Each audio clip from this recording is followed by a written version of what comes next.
வரணும். வாச தெளித்து கோலம் போடுறதுங்கிறது நமக்கு அந்த 5 மணிலேருந்து 6 மணி அந்த தாமரை மலரக்கூடிய நேரத்தில் மகாலட்சுமி வந்து தாமரைப்பூவில் தானே இருக்கா. அந்த தாமரைப்பூ மலரக்கூடிய நேரத்தில் நம்ம வாச தெளித்து கோலம் போட்டோம்னா மகாலட்சுமியை நம்ம உள்ளே வந்து அழைக்கிறோமா நம்மளுடைய வீடுகளில். நீங்களும் ட்ரை பண்ணி பாருங்கள். ஏன்னா இன்றைக்கி நிறைய பேர் கடன் பிரச்சனையில் இருக்கீங்க. சும்மா இந்த ஏலக்காய் வைங்க வைங்க பச்சைக்கல் பூரத்தை இங்கே வைங்கன்னு சொல்கிறது இதெல்லாம் ரொம்ப சிம்பிள் வேலை. நமக்கு சோம்பேறியாக பண்ணக்கூடிய ஒரு வேலை.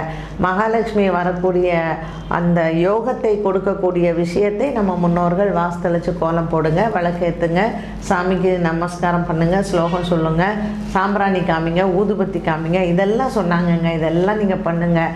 அண்ட் நீங்கள் வந்து ஒரு 7 மாதம் 6 மாதம்லாம் ப்ரெக்னெண்ட்டாக இருந்தீங்கன்னா நல்லா குனிஞ்சு தெளித்து நல்லா உட்காந்து ஒரு கம்பி கோலம் இல்லை புள்ளி கோலம் எவ்வளோ இருக்குது. அந்த கோலமே இப்போல்லாம் நிறைய பேர்